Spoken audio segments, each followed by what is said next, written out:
saya menampilkan strain-strain ikan koi ini.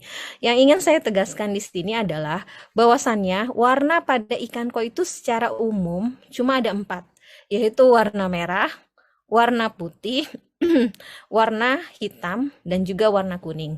Mengapa ini menjadi warna utama? Nanti kita akan lihat dari warna ini kita akan bisa meningkatkan kualitasnya berdasarkan kualitas warna yang kita inginkan. Lanjut. Nah, seperti ini. Ini mohon maaf, ini tumpang tindih PPT-nya. Jadi, untuk meningkatkan kualitas warna tadi, kita sudah kenal ada 4 warna utama yang dominan pada ikan hias koi. Jadi, untuk mengetahui atau untuk melakukan proses pigmentasi pada ikan hias koi, kita harus kenal 2 hal. Yang pertama adalah kromatofora, yang kedua adalah pigmen. Yang ini yang ada di dalam tubuh ikan. Lanjut. Apa itu kromatofora? Nah, seperti halnya makhluk hidup pada umumnya, hewan maupun tumbuhan, secara umum makhluk hidup itu tersusun atas bagian-bagian kecil yang kita namakan dengan sel. Sel itu punya beragam fungsi, termasuk juga sel-sel pada hewan-hewan tertentu. Pada sel-sel hewan, ada sel yang punya fungsi untuk mengubah warna pada hewan. Kalau pada manusia ini kebetulan kita cuma punya sel pada kulit itu sel melanin. Sorry, maaf, pigmen melanin yang selnya nanti disebut dengan nama sel kulit ya. Di sel pada hewan, terutama pada ikan yang mau saya bahas di sini adalah ikan ternyata memiliki suatu sel yang mengandung pigmen yang bisa mengubah atau menampilkan warna. Sel ini disebut dengan nama kromatofora. Nah, sekarang kita harus tahu di mana letak kromatofora itu. Jadi sel kromatofora itu tidak ada di seluruh tubuh ikan, hanya terletak di bagian epidermis atau permukaan pada tubuh ikan maupun antara epidermis dengan dermis, yaitu atau di bawah kulit. Jadi hanya ada 2 tempat di mana si sel kromatofora itu berada. Nah, jenis-jenisnya pun bermacam-macam. Jadi kalau kita lihat di sini nih saya tampilkan 3 ikan hias koi. Yang satu warnanya putih hitam, merah hitam, kuning hitam. Artinya di sini ada jenis kromatofora sejati yang ditampilkan dari ikan koi. Yang pertama adalah kita bisa melihat ada tampilan warna hitam. Tampilan warna hitam itu karena adanya sel kromatofora yang mengandung pigmen melanin. Maka kromatoforanya disebut dengan nama melanovora. Yang warna merah, kita perhatikan di situ, itu adalah sel kromatofora yang mengandung pigmen merah yang memiliki kandungan zat pteridin. Sel kromatoforanya disebut dengan nama eritrofor. Yang warna kuning, kita perhatikan di situ, itu adalah sel kromatofora yang mengandung pigmen berwarna kuning yang zatnya adalah zat karotenoid. Kromatoforanya disebut dengan nama xanthophore. Nah, selain ketiga warna itu ada jenis kromatofora yang disebut dengan nama guanophore atau iridophore yang bisa menampilkan warna, bukan warna tapi bentuk iridesen atau berkilau. Karena apa? Karena kandungan zat yang ada di dalam guanophore atau iridophore itu adalah berupa kristal guanin dan purin. Kalau kita lihat di bawah mikroskop, di bawah ini bisa kita lihat tuh yang bulat, yang sebelah kiri itu kalau kita melihat kromatofora sejati dalam bentuk melanovora, eritrofora, dan xanthophora. Yang sebelah kanan agak berkilau itu karena kita bisa melihat di situ ada kristal guanin dan purinnya. Lalu ada juga yang bukan kromatofora sejati karena apa? Tidak memiliki pigmen atau tidak memiliki kandungan. Namanya adalah leucophore atau kromatofora tanpa pigmen. Melanovora, eritrofora, dan xanthophora atau yang menampilkan warna hitam, merah, dan kuning itu dia kalau terkena cahaya maka dia akan menyerap cahaya sehingga ketika terkena cahaya maka warna akan semakin pekat. Berbeda dengan guanophore atau iridophore serta leucophore. Leucophore dan guanophore atau iridophore itu ketika kena cahaya dia akan memantulkan cahaya. Nah, itulah yang akan menyebabkan warna ikan itu menjadi brightness atau berkilau. Jadi kalau kita mau meningkatkan kualitas warna pada ikan koi, kita bisa meningkatkan dari jenis-jenis kromatofora ini baik kepekatan warnanya maupun kecerahan warnanya. Lanjut. Nah, Tadi saya sudah sebutkan ada dua hal yang mempengaruhi kualitas warna pada ikan koi. Ikan koi secara khusus atau ikan pada umumnya, yaitu kromatofora, dan yang kedua adalah pigmen. Apa itu pigmen? Nah, kromatofora itu adalah sel yang mengandung pigmen. Nah, ini adalah pigmennya. Pigmen adalah zat yang bertanggung jawab untuk menghasilkan warna tertentu. Misal tadi, kromatofora warna hitam, pigmennya apa? Melanin. Kromatofora warna merah, pigmennya apa? Eritrin. Kromatofora warna kuning, pigmennya apa? Santin. Nah, yang eritrin ini kandungannya adalah tadi pteridin. Yang santin kandungannya adalah karotenoid. Namun, selain pigmen hitam, merah, dan kuning, kita juga sering melihat di ikan itu ada warna hijau, ada warna biru. Mengapa? Nah, karena warna hijau dan warna biru itu adalah perpaduan antara satu, dua, atau ketiga jenis pigmen. Misal, warna biru itu adalah perpaduan antara pigmen hitam tadi dengan iridofor, pigmen putih. Nanti akan saya bahas di slide berikutnya. Jadi semua warna yang kita lihat pada ikan itu adalah campuran berbagai komponen dari pigmen-pigmen. Lanjut. Nah, ini saya akan bahas dulu warna yang paling dasar pada ikan koi, yaitu warna kuning dan merah. Kita perhatikan warna kuning pada ikan koi di sini dan warna merah yang paling atas kiri itu adalah tampilan warna pada ikan yang muncul dari satu kromatofor. Mungkin tadi saya sudah sebutkan bahwa dan ibu-ibu juga mungkin masih ingat yang warna merah itu berarti dia menampilkan sisi spornya muncul. Jadi kandungannya banyak di dalam tubuhnya. Yang kuning juga. Sedangkan ada warna jingga. Kita lihat warna jingga atau orange di sini itu adalah kombinasi dari dua kromatofora, yaitu santofor dan ada kromidasi warna merah memunculkan warna jingga. Lanjut. Next, Pak. Ya, selanjutnya belum, Pak. Belum, Pak. Sebelumnya, ya. Oke. Lalu saya juga akan membahas mengenai warna lain, yaitu seperti next, Pak.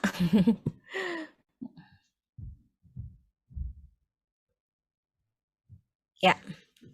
Jadi warna lain yang bisa kita lihat itu adalah contohnya warna coklat. Mengapa bisa muncul warna coklat? Kalau anak kecil mungkin warna coklat itu adalah campuran dari hitam dan kuning. Ya, betul sekali. Seperti juga kromatofora. Jadi ketika ada kromatofora yang berwarna hitam, si melanofor ini yang mengandung melanin, serta santofor yang mengandung santin atau karotenoid, dia bergabung, maka dia akan membentuk warna coklat. Nah, kita juga bisa melihat ternyata ada juga ikan yang berwarna biru. Walaupun pada ikan koi warna biru ini mungkin warna yang sangat jarang ya, dan harga ikan yang berwarna biru ini sangat tinggi. Kenapa bisa dihasilkan warna biru? Karena biru itu dihasilkan dari pigmen hitam sebenarnya. Mungkin tidak menyangka kita bahwasannya biru itu ternyata muncul dari kromatofora yang mengandung pigmen hitam. Benar sekali. Jadi pigmen hitam yang pekat ada di bawah kulit ikan itu kalau bertemu dengan iridofor, tadi iridofor itu yang memunculkan warna berkilau pada lapisan tengah kulitnya, mereka berkombinasi dan bersinggungan, maka akan membentuk warna biru. Sebagai contoh, warna biru yang Konjo Asagi yang paling kiri ini, paling kiri itu kita bisa lihat dia warna birunya lebih tua. Yang di tengah itu warna birunya terlihat, yang sebelah kiri warna birunya lebih muda. Kenapa bisa seperti itu? Jadi warna biru itu akan tampil ketika iridofornya akan bersinggungan dengan cahaya. Kalau warna pigmen hitam pekatnya itu semakin berada di atas epidermis, maka warnanya birunya akan menjadi biru kehitaman atau biru pekat. Yang di tengah ini dia pigmen hitamnya ada di tengah. Baru iridofor itu yang menyebabkan warna birunya muncul seperti ini. Jadi lebih sempurna birunya. Sedangkan yang sebagian kanan itu warna birunya lebih muda karena pigmen hitamnya itu terlalu dalam, sehingga yang lebih banyak muncul iridofornya. Oke, saya lanjut ke warna putih pada ikan koi. Kita lihat di sini warna putih itu sebenarnya adalah warna latar di bagian kulit dan otot yang berasal dari tadi iridofor. Iridofor itu yang menyebabkan terbentuknya iridesen atau warna yang berkilau. Kita lihat di sini bahwasanya kalau iridofor di dalam kulit itu letaknya berbeda, maka akan mempengaruhi pantulan warna. Seperti contoh, warna putih di bagian atas itu warnanya keperakan. Itu artinya iridofornya berada di atas permukaan sisik. Yang paling bawah, yang bagian bawahnya warnanya putih agak kusam. Itu karena iridofornya lebih dalam atau lebih rendah, sehingga muncul warna putihnya agak berbeda. Jadi kalau paling atas lebih kena cahaya, jadi lebih keperakan. Sedangkan yang di bawah itu iridofornya lebih dalam, jadi cahaya yang terpantul juga lebih sedikit, jadi putihnya lebih kusam. Lalu iridofor juga ternyata bisa berkombinasi dengan kromatofora lain untuk memproduksi warna campuran. Contohnya adalah ini warna emas berkilau yang saya perlihatkan di sebelah kanan atas ini. Itu terjadi karena iridofornya berkombinasi dengan warna merah atau eritrin. Jadi dia bisa memunculkan warna emas yang berkilau. Nah, ketika kita mengetahui kromatofora, dan pigmen-pigmen ini, maka disitulah strategi kita. Bagaimana kita bisa meningkatkan warnanya, kualitas warnanya, berdasarkan warna apa yang dia munculkan, berdasarkan apa namanya, fenotip dan genotip yang ada di dalam tubuhnya. Jadi tujuan kita adalah kita meningkatkan kualitasnya sesuai dengan bahan apa yang dibutuhkan oleh ikan yang harus disediakan oleh kita supaya warna itu bisa muncul lebih baik. Lanjut. Nah, sekarang kita perhatikan ternyata dari warna-warna tadi kita mengetahui bahwasannya sel membutuhkan pigmen supaya bisa memunculkan warna. Namun sayangnya pigmen-pigmen tersebut itu ada yang bisa diproduksi oleh tubuh ikan, ada yang tidak bisa. Bagaimana caranya supaya kita bisa memunculkan kualitas ikan yang baik? Maka kita bisa lakukan strategi menggunakan pakan ikan hias yang berkualitas. Nah, lewat pakan ini, maka ikan akan memunculkan 4 tahapan. Yang pertama adalah ketika ikan diberikan pakan, maka yang dilakukan oleh ikan pertama kali adalah mempertahankan status kesehatannya, atau ikan akan berupaya untuk memelihara dan merawat tubuhnya dulu dengan baik. Setelah itu terjadi, maka energi yang didapat dari pakan kemudian akan dimanfaatkan oleh ikan untuk kelangsungan hidupnya. Jadi mempertahankan supaya tidak terjadi mortalitas atau kematian. Apabila ini sudah bisa dicapai oleh ikan, maka ikan akan berlanjut ke pemanfaatan energi dari pakan untuk proses tumbuh atau pertumbuhan. Maka ketiga tahapan ini sudah bagus, maka kita bisa lanjut ke pigmentasi. Artinya apa? Proses pigmentasi akan terjadi jika ketiga syarat ini sudah terpenuhi, baik status kesehatan, kelangsungan hidup maupun pertumbuhan. Jadi kita harus bikin ikan enjoy dulu, baru kita bisa masuk ke tahap peningkatan kualitas. Nah, proses pigmentasi pada ikan lewat pakan itu adalah dengan melakukan proses suplementasi pigmen. Nah, tadi kita sudah tahu ada pigmen hitam, ada pigmen merah, dan ada iridesan atau pigmen yang berkilau. Di mana pigmen hitam mengandung zat melanin, pigmen merah mengandung pteridin, dan iridesan tadi atau iridofor tadi mengandung kristal guanin dan purin. Kita tidak perlu khawatir untuk bisa memunculkan ketiga warna ini. Karena apa? Karena ikan bisa mensintesis atau memproduksi sendiri zat-zat ini di dalam tubuhnya. Sehingga yang kita butuhkan adalah kita memberikan pakan yang berkualitas dari sisi nutrien saja. Namun ternyata ada bagian kromatofor yang zatnya itu harus dipasok dari luar. Karena apa? Karena ikan tidak bisa memproduksinya. Nah, pigmen yang ada di dalam kromatofor yang ikan harus dapat asupan dari luar itu adalah pigmen karotenoid. Nah, inilah yang kita asup melalui pakan untuk bisa meningkatkan warna kuning, jingga hingga warna merah. Lanjut. Nah, tadi saya sudah sebutkan bahwasannya pada ikan hias itu ada kebutuhan spesifik supaya dia bisa memunculkan warna, yaitu kita harus meningkatkan kualitas warnanya dengan memberikan suplementasi pigmen di dalam pakan. Nah, pigmen yang tidak bisa disintesis oleh tubuh ikan tadi adalah pigmen karotenoids yang bisa memunculkan warna kuning, jingga, hingga kemerahan. Kalau di alam, pigmen karotenoid itu ada banyak, mulai dari sayuran, buah-buahan, bisa juga kita dapatkan dari alga seperti spirulina, chlorella, hematococcus. Juga banyak terdapat pada jenis-jenis krustase dan udang-udangan.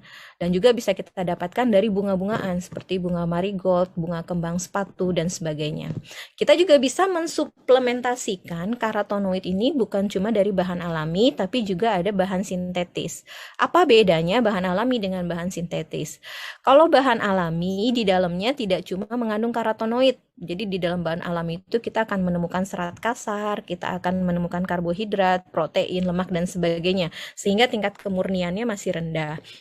Kalau kita gunakan bahan sintetis, kita sudah tahu ini zatnya cuma si pigmen itu saja gitu. Jadi kalau kita masukkan ke dalam pakan menggunakan bahan alami, maka dosis yang kita berikan itu mungkin lebih dari 100 gram dalam 1 kilogram. Sedangkan kalau kita pakai bahan sintetis, itu mungkin kita hanya memasukkan sekitar 1 atau 2 gram saja ke dalam 1 kilogram pakan. Itu tinggal pilihan kita. Semuanya memiliki manfaat yang sama dan fungsi yang masing-masing ada keunggulannya. Lanjut.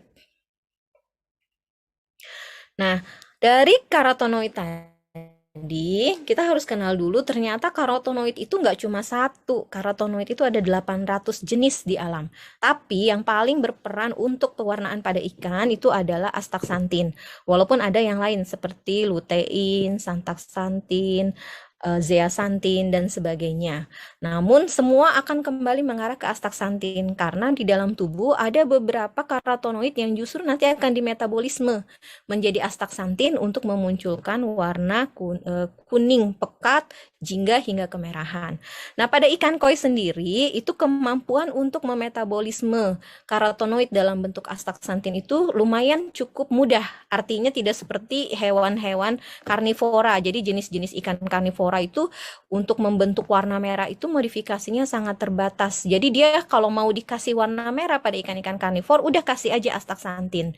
Namun kalau kita kasih lutein, zeaxanthin, santaxanthin itu agak sulit karena lutein misalnya warnanya kuning. Kita masukkan ke dalam ikan karnivora, maka dia tidak bisa memunculkan warna merah dalam tubuhnya. Jadi karena hanya bisa menyimpan dalam bentuk aslinya.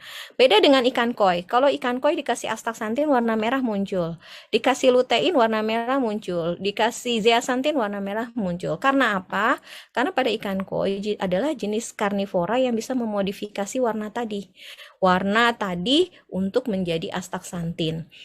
Tapi sayangnya keterbatasannya hanya di beta karotin. Jadi tidak bisa mengubah beta karotin menjadi astaxanthin. Jadi beta karotin kalau misalnya kita supply di dalam pakan ikan koi itu hanya dimanfaatkan untuk kesehatan tubuh aja seperti vitamin A dan antioksidan. Lanjut. Nah, bagaimana pigmentasi ikan koi? Ikan koi sendiri seperti apa sih pigmentasinya kalau kita kasih karotenoids tadi? Nah, pakan yang mengandung karotenoids tadi, kalau kita berikan kepada ikan koi, tadi apa yang akan dilakukan oleh si karotenoid? Karotenoid itu ternyata langsung disimpan. Disimpannya keuntungannya adalah pada ikan koi ini karena dia adalah ikan herbivore jenis siprinid yang lebih mudah modifikasinya. Jadi kita keraton ini bisa disimpan di dalam sel xanthophore atau sel yang memunculkan warna kuning dan juga bisa disimpan dalam sel eritrofol yang bisa memunculkan warna merah. Selain itu, karotenoid juga bisa mengubah nih warna kuning pada xanthophore itu lebih ke arah merah menjadi dalam eritrophore ini. Contoh saya di bagian bawah bisa dilihat di bagian bawah tengah, bagian bawah tengah dan bagian bawah kanan bisa diperhatikan bahwasannya yang bagian bawah tengah itu penelitian saya ketika tidak diberikan karotenoid. Artinya apa? Warna kuning munculnya sangat sedikit. Lalu warna merah tidak muncul sama sekali. Namun ketika kita berikan karotenoid di bagian bawah kanan ini, gambar bawah kanan, akan terlihat bahwasannya warna kuning akan menjadi lebih pekat dan warna merah tiba-tiba muncul. Karena apa? Karena karotenoid itu bisa menstimulasi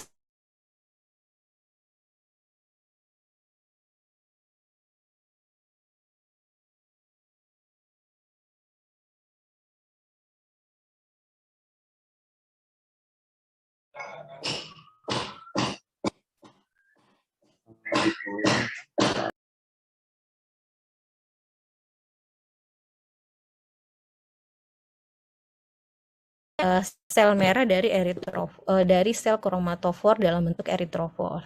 Lanjut.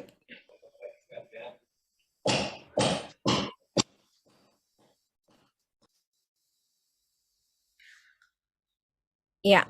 Nah, sekarang yang terakhir, ini sebenarnya kalau waktunya tidak mepet mungkin karena hanya diberikan waktu 15 menit, jadi saya hanya fokus ke bagaimana kita bisa berapa banyak dosis karotenoid dalam pakan untuk ikan hias koi. Beberapa penelitian itu banyak sekali memang yang penelitian suplementasi karotenoid di dalam pakan. Yang harus kita perhatikan adalah berapa minimal karotenoid yang kita berikan di dalam pakan dan berapa maksimal serta idealnya. Untuk minimal pemberian karotenoid di dalam pakan itu dosisnya adalah sekitar 80 mg karotenoid per kilogram. Kalau idealnya adalah sekitar 100 sampai 150 mg per kilogram. Kenapa minimal? Itu harus ada. Dengan minimal ini ikan bisa mempertahankan warnanya. Jadi warna dia yang sudah biasa yang sudah dia dapat atau given itu bisa dia pertahankan dengan kadar 80 mg per kilogram dalam pakan. Kalau kurang, maka warna akan sedikit memudar. Nah, atau lebih pudar lagi kalau tidak ada sama sekali. Kalau ideal 100 sampai 150 mg per kilogram, kualitas warna bisa kita tingkatkan. Nah, maksimalnya adalah 200 mg per kilogram. Kenapa disebut maksimal? Karena kalau kita tambahkan lebih itu jadi tidak efektif karena biaya nanti efisiensi biaya mungkin akan semakin tinggi. Padahal performansi atau efektivitasnya sama di angka 200 mg per kilogram. Dan jangan lupa, kalau kita ingin membuat ikan hias koi kita itu berkualitas, contoh misalnya yang layak kontes atau minimal di ornamental quality, itu kita jangan pelit-pelit berikan pakan yang berkualitas. Karena kita kan tujuannya ikan ini sebagai ikan berkualitas, bukan ikan untuk apa ya?